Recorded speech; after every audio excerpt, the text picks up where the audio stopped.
How do you top your love for your cat? With a cascade of decadent savory gravy over a mouth-watering mousse pâté. Fancy Feast gems. 2 gourmet pâtés in one convenient pack. Simply peel and plate to reveal a pyramid shape that makes eating delightful and pamper her with an experience as extraordinary as she is. Turn the everyday into the extraordinary with Fancy Feast gems. The family that vacations together stays together. At least, that was the plan. Except now, the dastardly desk clerk is saying he can't confirm your connecting rooms. Wait, what? That's right, ma'am. You have rooms 201 and 709. No, we cannot be 5 floors away from our kids. The doors have double locks. They'll be fine. When you want connecting rooms confirmed before you arrive, it matters where you stay. Welcome to Hilton. I see your connecting rooms are already confirmed. Hilton, for this day. Hello and welcome to the British English Podcast, the show that helps you improve your cultural awareness while improving your British English. But after having done 200 odd episodes, I've started to introduce some more niche episodes, and this one is a pronunciation episode. In this, we'll be taking a clip of audio from a previous episode and we'll be breaking down the word and sentence stress, connected speech, intonation pattern, and rhythm and timing to help you better understand British English and how to pronounce the English language in a more British way. So we're going to jump into a clip from season 5, episode 1, where I interview a family member about travel when he was younger. By the way, he's got an Australian accent. So let's play it now all the way through and just try to pay attention to those parts of pronunciation I mentioned. You know, which words are we stressing in the sentence? Why are we going up in certain areas and down in others? Take into consideration the pauses and then also the way we put sounds together in connected speech. All right, let's have a little listen, shall we? Actually, before we jump into this audio clip, I want to ask you if you want to speak more clearly in English, because I've got a free resource just for you. I've created a fun little exercise for you to do to help you practice all of the sounds of British English in one go. So if you want to make sure people understand you the first time around, instead of having that terribly uncomfortable, sorry, pardon, what was that? Then scan the QR code on screen right now or click the link in the show notes that says improve my pronunciation, or even head to thebritishenglishpodcast.com/improve my pronunciation and grab those free exercises right now, and then come back to enjoy the rest of this episode. Big news. Sephora is now on Uber Eats. So if you find yourself facing a beauty emergency, like needing a last-minute gift, or you're just out of your favorite mascara, again, don't panic. We got you. Order now and get $10 off on Sephora orders of $50 or more on the Uber Eats app. Order now. Offer ends October 30th. One order per customer. Additional terms apply. See app for availability. Delivery fees may apply. Purina believes no one should have to make the impossible choice between their own safety and their pets. But nearly half of domestic abuse survivors delay leaving because they can't bring their pets with them. Through the Purple Leash Project, Purina is helping create more pet-friendly domestic violence shelters so survivors and their pets can escape and heal together. Visit purina.com/purple to learn more. So we're going to talk about your experiences travelling through the decades. But to give you a little context, Yes. I sat with my stepfather and watched while they were landing on the moon, and he reminded me that he had seen sailing ships in Newcastle Harbour and was now watching them landing on the moon. So I'm just a continuation and a line of time travellers. Yeah, right. Your grandfather. Stepfather. Your stepfather. Yeah. Your stepfather. My grandfather is your great-grandfather. Yes. And he was born in the 1800s. Yeah. 1870 something, and fought in the Boer War. Right. That's another topic. It is another Back to topic, travelling. but it does amaze me how just one generation can be like a big time frame. Obviously, it depends on how and when they had kids. But yeah. Okay. So so that was the entire length of the clip we'll be focusing on. Now let's go through the first sentence. So we're going to talk about your experiences traveling through the decades. Okay. Where did I pause? Was it between traveling and through? It was. And why? Because that's the bit of value he's bringing to the conversation. This family member is in his 70s. And so he's able to talk about travel over 5, 6, maybe even 7 decades if he started young. So it's talking about your experiences traveling through the decades. Rather like if I was to randomly say, we're here to talk about your commute in and out of Paris. It's a pause to exaggerate after the commute. I've exaggerated this pause that allows us to focus on that specific thing. It's a little bit presenter-like. I'm speaking like a podcast host here, but this is useful if you've ever done a talk or you need to run a presentation at work. All right, let's do the next line, which is from Don. But to give you a little context. Yes. Just a quick one there. But to give you a little context, you feel the rhythm there? You hear how he goes up and stresses the word context. And it's all going downhill before that. But to give you a little context, and then spikes at the end of the clause with context. But to give you a little context. Yes. But to give you a little context. I sat with my stepfather and watched while they were landing on the moon. And he reminded me that he had seen sailing ships in Newcastle Harbour. Some major words there that were stressed more than others were landing and moon. Did you hear that? Moon was the main one. I sat with my stepfather and watched while they were landing on the moon. And he reminded me that he had seen sailing ships in Newcastle Harbour and was now watching them landing on the moon. So I'm just a continuation and a line of time travellers. Do you notice how he really stressed the he in this part? And he reminded me that he had seen sailing ships. Why? Again, because it's an integral part of his point. We are sitting together talking about the last 70 years, and he remembers how he was sat with his family member when he was younger and did the same thing. And so stressing he helps us latch on to the significance of that person, the he, in this anecdote. And he reminded me that he had seen sailing ships in Newcastle Harbour and was now watching them landing on the moon. So I'm just a continuation and a line of time travellers. Mm-hmm. I like how he pauses after the first article here, the word or letter A, before the word continuation. And he actually uses the strong form A, not the weak form also known as the schwa sound. Normally, in connected speech, you'd use the weak form, I think, for most things. Like, I would read that as, so I'm just a continuation. I'm just I'm just a continuation. Yeah? But we often use the strong form A when we want people to pay attention to the noun preceding the article. Or actually, it almost sounds like he doesn't know what word he wants to use after it when making it. And I think I would pronounce it like that when undecided. Like, imagine I'm at a coffee shop and I haven't decided what I want. I would say, I would like a pint of espresso.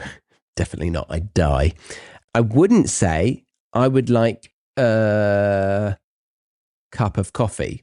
It sounds a bit odd to prolong the schwa sound and leave it as the last sound you make before a pause.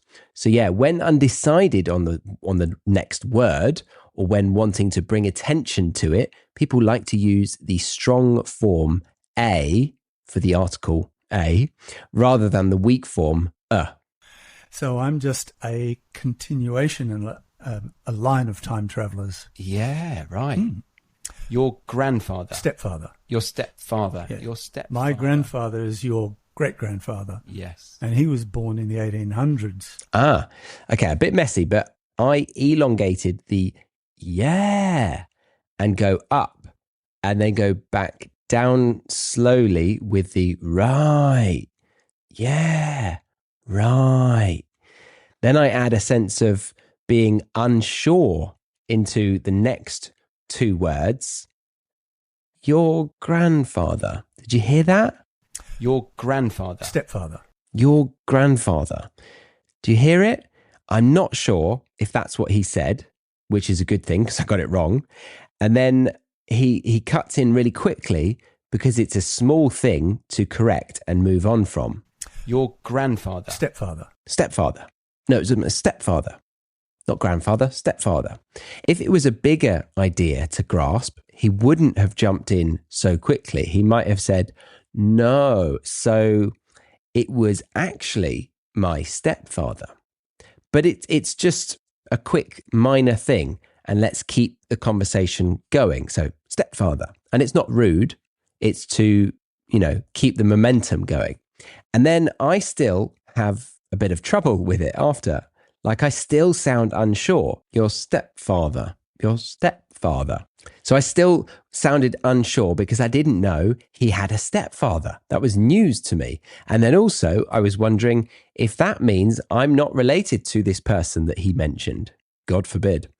I'd say most people would try to show they understand by now, but I'm a bit too comfortable with looking like an idiot or slow on the uptake, perhaps. My grandfather is your great-grandfather. Yes. And he was born in the 1800s. Yeah. 1870 something, and fought in the Boer War. So just to tie up the logic of this, Don is stressing that it can't have been his grandfather because he was a lot older than when the moon landing happened. But to talk about the pronunciation, you notice how he goes up on the great. My grandfather is your great-grandfather. My grandfather is your great-grandfather. And this is done almost like a highlighter. Pretend you were writing this down. How would you make the great part stand out? Because that's the only difference between the other one, isn't it? My grandfather is your great-grandfather. My grandfather is your great-grandfather. So when it's like a spot the difference kind of thing, we're likely to highlight it in this punchy tone. My grandfather is your great-grandfather. Yes. And he was born in the 1800s. Yeah. 1870 something, and fought in the Boer War. 1870 something. Do you notice how he connects the E of 1870 right into the next word, which is something? It would feel odd to add a pause or disconnect between those. Let's have a little listen again. Yeah. 1870 something. 70 something. 70 something. Really, really close together. It's not 70 something. 70 something. 70 e something. 70 something. Because it would make no sense to detach it, because it's very much a tagged on bit of information next to the date, right? He doesn't know. It's around about 1870, might be 1875, whatever. It's 1870 something. This episode is brought to you by Nature's Bounty. Nature's Bounty believes your body is brilliant, naturally designed to thrive, inside and out. For those always looking for new ways to support your health from head to heels, Nature's Bounty has a range of over 400 vitamins and supplements born from 50 years of trust and care. Nature's Bounty. It's in your nature. Visit naturesbounty.com to learn more. Okay, let's continue. Right. That's another topic. It is another topic. Back to topic. travelling. Again, quite interesting. So, right. That's another topic. It is another topic. Back to traveling in there. So let's play the top bit. Right. That's another topic. If we were to pause right there, that's another topic. Can you hear the tone that suggests we're almost both agreeing to not go down that route and that we are going to return to the original point? I think it's definitely there. Right. That's another topic. That's another topic. Like if I was to say, that's another topic, or that's another topic, that's another topic. This phrase is kind of a set phrase that means also what I've just said. It means we're not going to talk about it because that's a different thing and we're not talking about that thing. But even so, his tone very much indicates we are that's another topic. We're closing this topic and we're going to the next thing. That's another topic. It is another Back to topic. traveling. And then I go on to say it is another topic. I don't know if you can catch that. It's a bit overlapped. It is another Back to topic. traveling. It is another topic, right? So I'm confirming his statement and showing agreement that we should stop talking about it. And he brings us back with It is another Back to topic. traveling. back to traveling in the, and then I cut him off actually. Traveling. But it does amaze me how... And I think I cut him off because I feel compelled to compliment the reason for his digression, reason or thing to go away from the point. I think from a psychological point of view, I'm doing this to compliment him and encourage him to feel free to go wherever in the conversation. This is early in the podcast. We've just sat down. We've got the headphones and microphones. It's a bit scary for him. And I'm trying to make him feel comfortable. So I'm saying, but no. What you're doing is great. But it does amaze me. So I'm kind of bringing up content, but really what I'm saying in the message of that is, no, but you're right, you're amazing kind of thing. But now let's look at the pronunciation of my sentence here. But it does amaze me how just one generation can be like a big time frame. Obviously, it depends on how and when they had kids. But yeah. Okay, so... Okay, quite a lot there. We have does at the beginning to press that it really does amaze me. I didn't say, but it does amaze me. I said, but it does amaze me. But it does amaze me how... But it does amaze me. But it does amaze me. But it does amaze me how just one generation can be like... And then I elongate the how, if I play that again. But it does amaze me how just one generation can be like... How just... And that is partly probably to give myself some time to think about the next thing or next bit. But it's also so ingrained to pause and detach, I guess, because we are setting up the thing that is amazing, but it does amaze me how, pause, we're able to make a video call to someone on the other side of the world. I think it shows I'm emotionally attached to that statement and it clears the runway almost for that following thing that is amazing. Like I'm setting you up for the thought and here it is. But it does amaze me how just one generation can be like a big time frame. But it does amaze me how just one generation can be like a big time frame. Oh, okay. I said like in that. You've probably heard it a lot and you might be really annoyed by it, especially in this kind of setting or placement of the word. And if you are annoyed, quite rightly so. It's a filler word that millennials popularized, my generation, as a word instead of or And I think Gen Z tend to use it as part of the actual sentence structure now. Millennials do it as well, but it's interesting how it's trickled down into common speech patterns. So my generation tended previously to say it as a filler word. And now it's so ingrained into the everyday speech that it's not even a time to pause and reflect or think about what the next word is. It's just inbuilt in people's sentence structures. I know that's very nerdy, but I find that quite interesting. But it does amaze me how just one generation can be like a big time frame. Obviously, it depends on how and when they had kids. But yeah, okay, so... Okay, this is the last line I'll focus on, but do you notice how I get through the first part very, very quickly, and then I slow down to distinguish between the how and when bit? But actually, I can't fathom as to why I said how. Obviously, it depends how they had kids. You know, did they order the kid on Amazon, or did the stork deliver them a baby, or did they have sex? But still, if there was a logical reason I said that, it would make sense to slow down and separate the two. And at the beginning, I sped through it because it's obvious, right? I don't need to spend any time on that. That's just like connecting the last sentence to this next bit of information.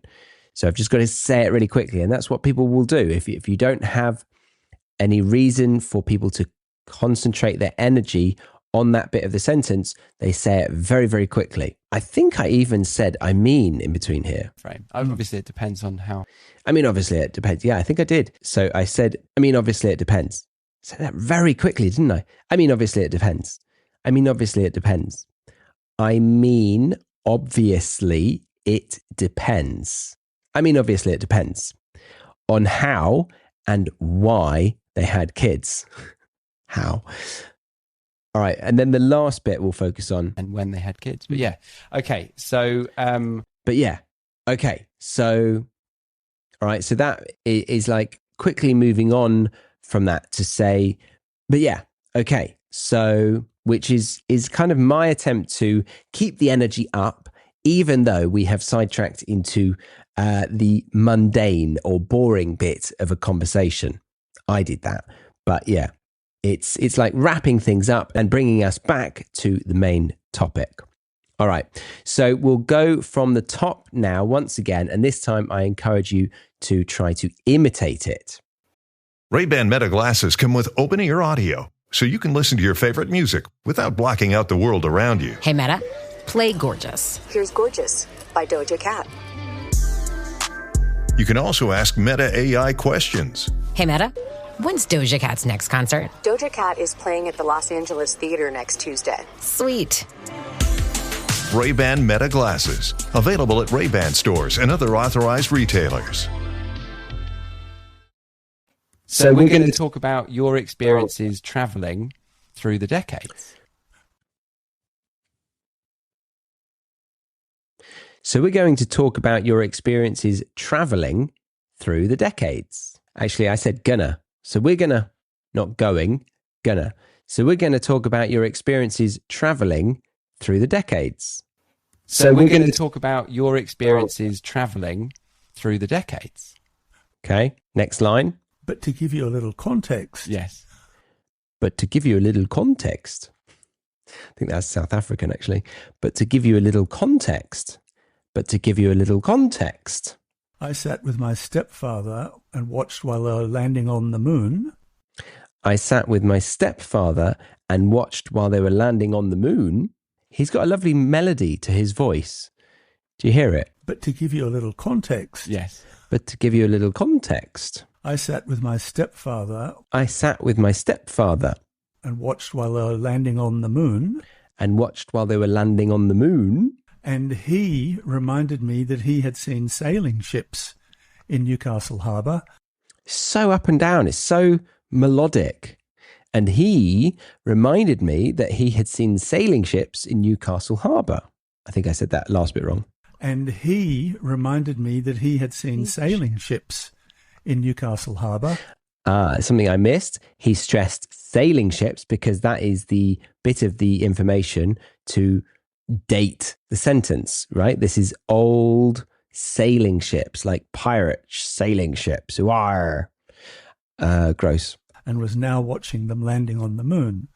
And was now watching them landing on the moon. So that bit there, moon, kind of brings it full circle. He's mentioned landing on the moon, so he's saying it again. He's kind of bringing it round. If you were an artist, you would kind of loop it back somehow. So I'm just a continuation and a line of time travelers. Yeah, right. So I'm just a continuation in a line of, you see how I've done the schwa in the article of the second article. So I'm just a continuation in a line of time travelers. So I'm just a continuation and a line of time travelers. And he's done a natural stutter there. Continuation and a line of time travelers. In a line of time travelers. Don't do it as many times as I did it. Yeah, right. Yeah, right. Your grandfather. Stepfather. Your grandfather. Stepfather. Stepfather. Stepfather. Your grandfather. Stepfather. Your stepfather. Yeah. Your stepfather. Your stepfather. My grandfather is your great-grandfather. My grandfather is your great-grandfather. My grandfather is your great-grandfather. Yes. And he was born in the 1800s. 1800s. So really stressing that it was a long bloody time ago. Yeah. 1870-something. Yeah, 1870-something. 70-something. 70-something. Fought in the Boer War. I don't know much about that war. Sorry, history. But he's quite poetic there. And fought in the Boer War. And fought in the Boer War. It's quite nice. Right. That's another topic. It is another topic. That's another topic. That's another topic. It is another topic. Back to travelling in the... But it does amaze me how just one generation can be like a big time frame. But it does amaze me how just one generation can be like a big time frame. But it does amaze me how... Pause. Just one generation, blah, blah, blah. Obviously, it depends on how and when they had kids. I mean, obviously, it depends.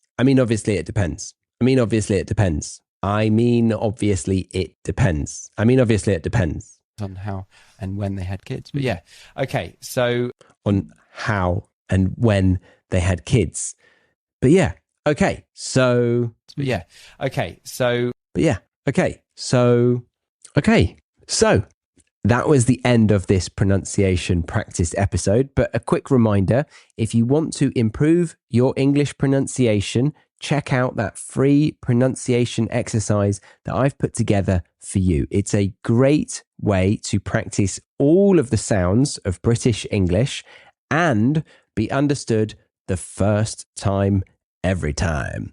Don't know why I went into American English when I'm promoting British English, but yeah, just scan the QR code on screen right now or click the link in the show notes that says improve my pronunciation, or head to thebritishenglishpodcast.com/improve my pronunciation. Here's to putting an end to the great epidemic.